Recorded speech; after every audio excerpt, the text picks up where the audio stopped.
ناظرین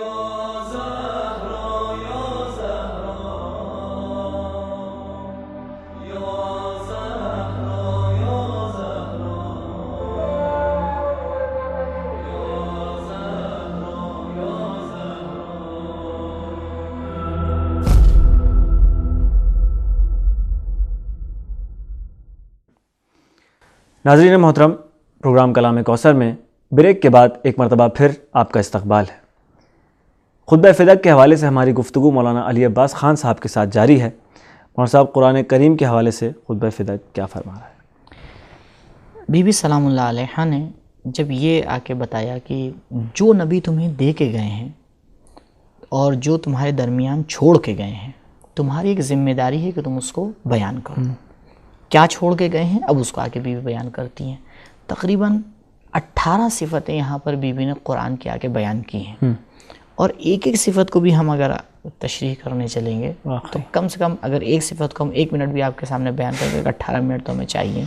تو بہرحال جو اہم صفات ہیں قرآن کی، اور اس سے پتہ چلتا ہے کہ شاید ابھی وہ حقیقت قرآن کی کہ جو ہمیں تصور کرنا چاہیے، یعنی ہم قلبی اعتبار سے تو شاید مشکل ہے اس تک پہنچنا، لیکن کم سے کم تصور ہی کر لیں کہ قرآن ہے کیا۔ دیکھیں، ایک ظلم ہوا ہے، اور واقعاً ظلم ہی کہنا چاہیے اسے، کہ اہل بیت علیہم السلام کے فضائل اور ان کے کمالات کیونکہ ہمارے لیے بیان کیے گئے ہیں، تو ان کی ایک عظمت ہمارے ذہن میں ہمیشہ بنی رہتی ہے جی، اور حق بھی ہے، ضروری بھی ہے۔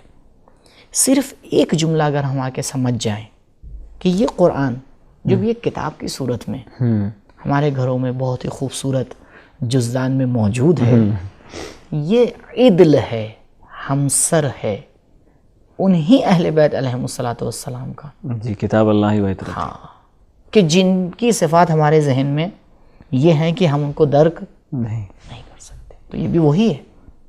لیکن ہمارا برتاؤ شاید بھی اس کے ساتھ وہ نہیں، اجنبیت زیادہ ہے اہل بیت کے اجنبیت مقابلے نہیں، قرآن سے، وہ نہیں ہے۔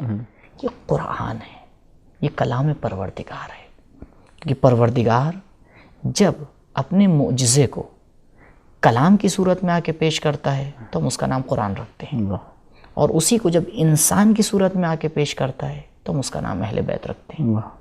اگر ان دونوں کے ہمسر ہونے کو ہم سمجھ جائیں کہ دونوں عدل ہیں، ترازو کے 2 پلے، تو شاید ایک حد تک کہ ہم حقیقت قرآن تک پہنچنے کی کوشش کریں۔ بی بی فرماتی ہیں کتاب اللہ، یہ جو کتاب پروردگار ہے، پہلی صفت اس کی یہ کہ یہ کتاب ناطق ہے، بولنے والی ہے۔ کتاب نہیں بولتی، ہم کو لگتا ہے کتاب بند ہے، رکھی ہوئی ہے، نہیں، یہ کتاب بول رہی ہے، تمہیں بلا رہی ہے۔ لیکن مسئلہ یہ ہے سننے کے لیے کان چاہیے۔ بہت سی آوازیں آپ دیکھیں گے، غور کریں گے، کیوں رات میں اگر ایسا ہوتا ہے کہ اگر گلی سے کوئی آدمی گزرتا ہے تو ہمیں اس کے پیر کی آہٹ سنائی دیتی ہے اور سمجھ میں آتی ہے، لیکن دن میں نہیں سمجھ میں آتی؟ کیوں؟ آوازوں میں دن میں اس کی گم ہو جاتی ہے۔ بالکل، ہمارے دل اور ہمارا ذہن دنیاوی آوازوں میں اتنا کھویا ہوا ہے، گم ہے، کہ جو قرآن کی آواز ہے وہ ہمیں سنائی نہیں دے رہی ہے۔ دیتی ہے۔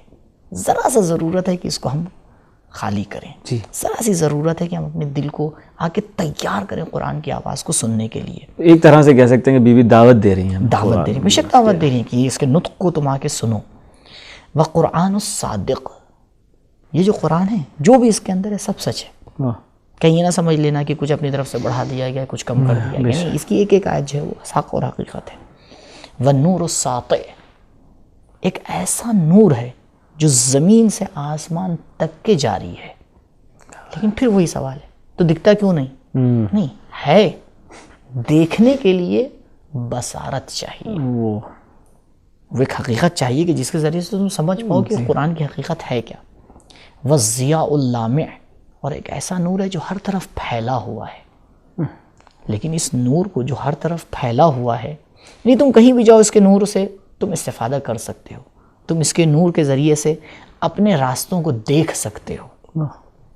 اگر ہم ایک نورانی راستے پہ چل رہے ہیں تو پھر غلطی نہیں ہوگی، بھئی اگر اندھیرا ہے، نہیں پتہ ہے، تو ہو سکتا ہے غلطی ہو جائے، لیکن اگر ہر طرف نور ہے اور پتہ ہے تو پھر صحیح راستے پہ چلنا چاہیے۔ بی بی فرما رہی ہے قرآن کا نور ہر طرف پھیلا ہوا ہے، تم اس کو سمجھنے کی کوشش کرو۔ بینۃ بصائرہ، جو پروردگار اس میں سمجھانا چاہ رہے وہ بالکل روشن ہے، اس میں کوئی پیچیدگی نہیں ہے کہ تم آ کے یہ کہو کہ بھئی یہ چیز ہمیں سمجھ میں نہیں آ رہی ہے. نہیں، قرآن بالکل روشن ہے. اور قرآن کا معجزہ ہی یہی ہے کہ قرآن نے بہت ہی آسان طریقے سے پیچیدہ ترین مسائل کو آ کے پیش کر دیا ہے. لیکن اگر تم اس میں غور کرو، تم اس میں سمجھنے کی کوشش کرو تو وہ چیزیں تمہارے لیے روشن ہیں. منکشفتاً سرائرہ، جو اس کے اندر اسرار چھپے ہیں وہ منکشف ہو سکتے ہیں، وہ باہر نکالے جا سکتے ہیں، لیکن وہ خود سے باہر نہیں آئیں گے. اس کے لیے تمہیں ضرورت ہے کیا کرو؟ افلا یتدبرون القرآن، کیوں قرآن کے اندر تدبر نہیں کرتے ہو؟ دیکھیے کئی مرحلے ہیں قرآن تک پہنچنے کے. سب سے پہلا مرحلہ جو معاشرے میں آنا چاہیے قرآن کی بنسبت، وہ ہے قرآن کی صحیح تلاوت. صحیح پڑھنا سیکھیں، کم سے کم جو تجوید ہے، جو قانون ہے اس کے ساتھ اس کو پڑھنا سیکھیں.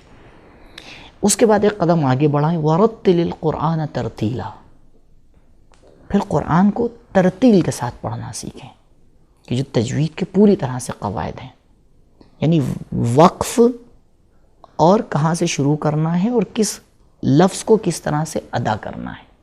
ادا الحروف و معرفت الوقوف، یہ دو چیزیں. ہر حرف کس طرح سے اس کو تلفظ کیا جائے گا اور کہاں پہ آ کے ہمیں رکنا ہے. جہاں سانس ٹوٹ جائے وہیں رکنا ہے، یا جہاں پہ جملے کا معنی پورا ہو وہاں پہ رکنا ہے. صحیح، ترتیل کے ساتھ پڑھنا سیکھیں. تیسرا مرحلہ، کم سے کم آیت کا ترجمہ تو پتہ ہو، کم سے کم کہ بھائی ہم یہ جو پروردگار ہم سے گفتگو کر رہا ہے، ہم سے جو کہہ رہا ہے، یہ کتنا عجیب ہوگا کہ ہم کسی کانفرنس میں جائیں اور وہاں پہ مثال کے طور پر کوئی ایسی زبان میں گفتگو کی جا رہی ہو جو ہمیں نہیں آتی ہے اور نہ ہی کوئی ترجمہ کرنے والا ہو، ہم بیٹھے ہوئے ہیں. کیا ہمیں احساس ہو رہا ہوگا؟ ہمیں دل چاہے گا وہاں بیٹھنے کا، دل چاہے گا مڑ کے چلے جائیں. نہیں بیٹھ پائیں گے. نہیں بیٹھ پائیں گے. کتنی دیر آپ بیٹھیں گے؟ 5 منٹ، چلیے احترام میں 10 منٹ بیٹھ جائیں گے. لیکن جب آپ کو سمجھ میں ہی نہیں آ رہا ہے کہ وہ سامنے والا آپ سے کہہ کیا رہا ہے، تو آپ کہیں گے بھائی جس کو سمجھ میں آ رہا ہے وہ بیٹھے، ہم یہاں سے چلیں. جی، ہمارا معاملہ بھی قرآن کے ساتھ کچھ ایسا ہی ہو گیا ہے، کیونکہ ہم نے غور نہیں کیا کہ قرآن کیا کہہ رہا ہے ہم سے. تو جب ہم تلاوت کرتے ہیں تو ہمیں سمجھ میں نہیں آتا. جی، لہٰذا آپ دیکھیے کبھی کبھی آیت کا لحن بدل جاتا ہے. آیت رحمت والی ہوتی ہے، ہم اس کو غضبناک انداز میں آ کے تلاوت کرتے ہیں. آیت غضب کے لیے نازل ہوئی ہوتی ہے، ہم اس کو بڑی رحمت سے آ کے تلاوت کر رہے ہوتے ہیں. آیت کا خطاب کچھ ہوتا ہے، ہمارا انداز کچھ ہوتا ہے. خیر، تو بی بی اس کی طرف اشارہ، ترجمہ، اور اس کے بعد آخری مرحلہ جس کی طرف بی بی اشارہ کر رہی ہیں، یہ چوتھا مرحلہ ہے کہ جب ہم اس کو سمجھ جائیں ترجمے کو، پھر آ کے اس کے اندر تدبر کریں، آ کے غور کریں کہ قرآن ہم سے کیا چاہتا ہے. یہ قرآن صرف اس لیے نہیں نازل ہوا ہے کہ ہم آ کے اس کو ایک کتاب سمجھ کر تاخچے کے اوپر رکھ دیں اور جب ہمیں سفر کے اوپر جانا ہو تو ہم کہیں ہاں قرآن کے نیچے سے گزر جائیں تاکہ ہماری حفاظت ہو جائے. نہیں، اگر اسی کو آپ تاخچے سے اتار کے اپنے دل میں اتار لیں تو ہمیشہ آپ کی حفاظت ہوتی رہے گی. بالکل.